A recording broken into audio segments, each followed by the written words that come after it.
धार्मिक ग्रंथों के अनुसार हिंदू धर्म में त्रिदेव को सर्वश्रेष्ठ माना गया है। ऐसा माना जाता है कि इस सृष्टि की रचना त्रिदेव यानी ब्रह्मा, विष्णु और महेश के द्वारा हुई थी। उन्हीं त्रिदेव में से ब्रह्मा जी को सृष्टि का रचयिता माना जाता है, तो वहीं भगवान विष्णु को सृष्टि का संचालक और भगवान शिव को विनाशक के रूप में जाना जाता है। हमारे मन में यह जानने की जिज्ञासा सदैव उत्पन्न होती रहती है कि त्रिदेव में से कौन सबसे शक्तिशाली है। आज हम आपको बताएंगे कि हमारे धार्मिक ग्रंथों के अनुसार इन तीनों में से कौन सबसे शक्तिशाली है।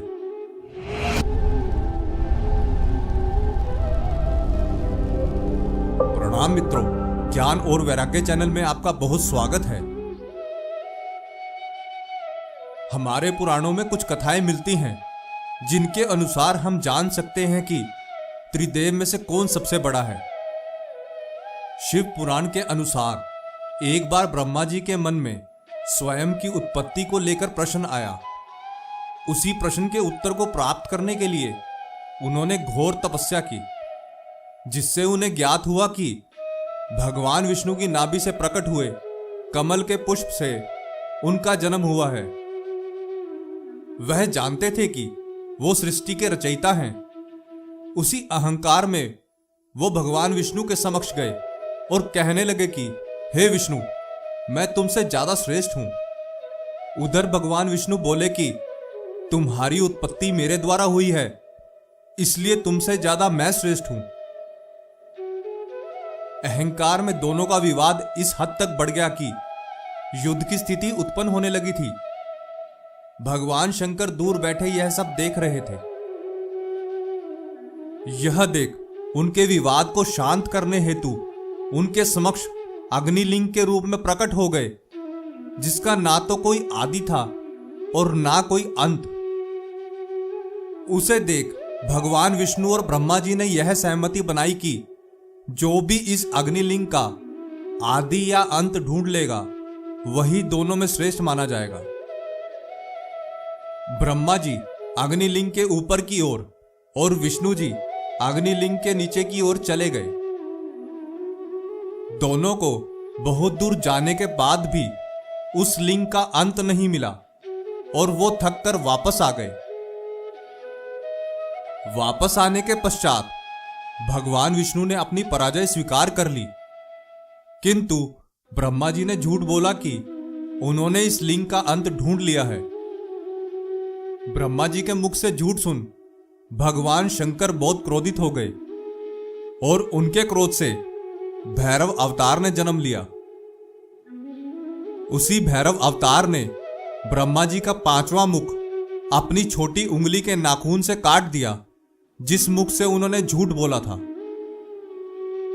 भगवान शंकर ने ब्रह्मा जी को श्राप दिया कि संसार में उनकी पूजा नहीं होगी और विष्णु जी को स्वयं के समान पूजे जाने का आशीर्वाद दिया। शिव पुराण के अनुसार भगवान शंकर ही त्रिदेव में सबसे बड़े हैं। श्रीमद् भगवद गीता के अनुसार एक बार सप्त ऋषिगण आपस में एक विषय पर बात कर रहे थे कि ब्रह्मा, विष्णु और महेश में से कौन सबसे श्रेष्ठ है। तब सप्त ऋषियों में से महर्षि भृगु के मन में विचार आया कि क्यों ना त्रिदेव की परीक्षा ली जाए, जिससे पता चल जाएगा कि कौन सबसे श्रेष्ठ है। सर्वप्रथम भृगु ऋषि ब्रह्मा जी के पास गए और उनके पास जाकर ना ही उनकी स्तुति की और ना ही उन्हें प्रणाम किया। यह देख ब्रह्मा जी को बहुत क्रोध आया। भृगु ऋषि ब्रह्मा जी के मानस पुत्र हैं, यही सोचकर उन्होंने अपने क्रोध को शांत कर लिया। उसके पश्चात भृगु ऋषि महादेव के पास कैलाश पर्वत पर पहुंचे। भृगु ऋषि को आया देख भगवान शंकर मुस्कुराते हुए अपने आसन से उठे और भृगु ऋषि को गले लगाने के लिए आगे बढ़े, किंतु भृगु ऋषि की मंशा तो भगवान की परीक्षा लेने की थी, इसलिए उन्होंने भगवान से गले मिलने से मना कर दिया और कहने लगे कि आपके द्वारा बिना सोचे समझे पापियों और अधर्मियों को दिए गए वरदान की वजह से सृष्टि पर बार बार संकट आता है।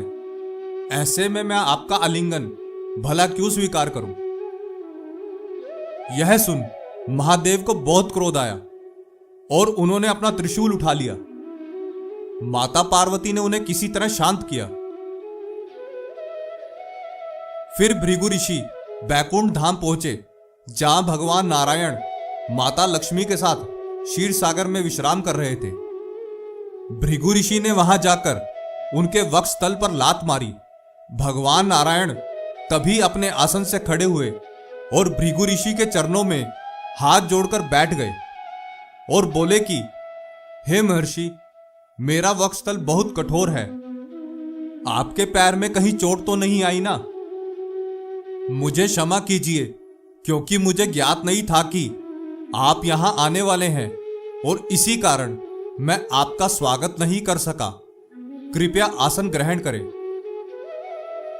भगवान का करुणा भाव देखकर भृगु ऋषि की आंखों में आंसू आने लगे। उसके पश्चात भृगु ऋषि ने अपने सभी अनुभव को सप्तऋषियों को सुनाया, जिसके बाद सभी ऋषियों ने भगवान नारायण को सबसे श्रेष्ठ बताया। सप्तऋषियों की कथा के अनुसार एक बार त्रिदेव एक साथ बैठे थे। तभी भगवान शंकर के मन में विचार आया कि मैं सृष्टि का विनाशक हूं।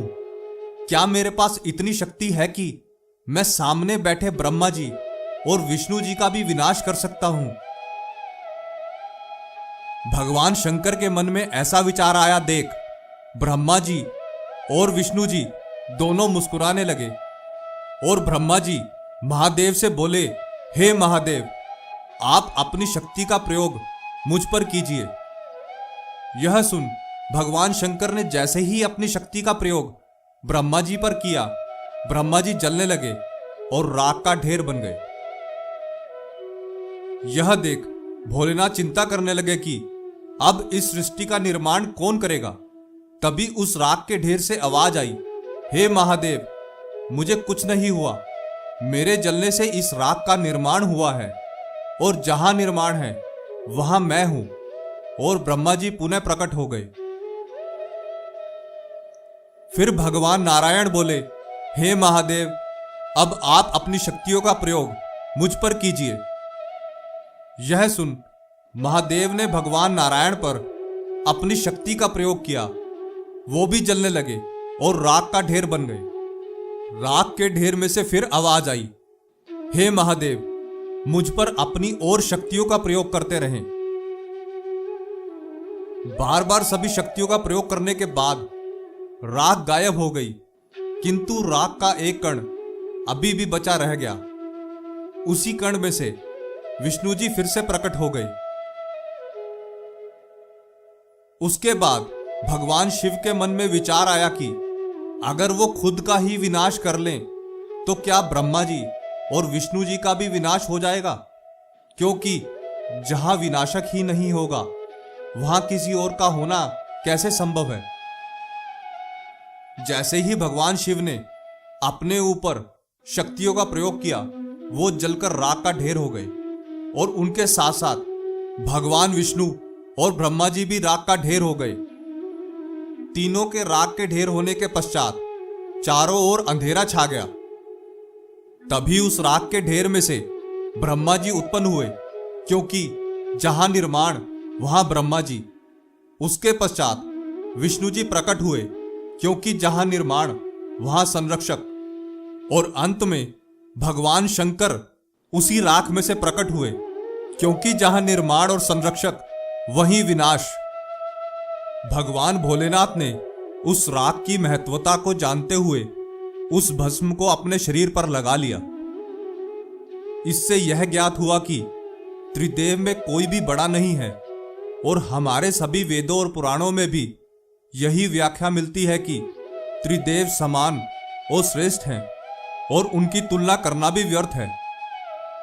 आशा करते हैं कि हमारी प्रस्तुति आपको काफी पसंद आई होगी। आपसे अनुरोध है कि आप इस वीडियो को ज्यादा से ज्यादा लोगों तक पहुंचाने के लिए लाइक, शेयर और सब्सक्राइब करें। धन्यवाद।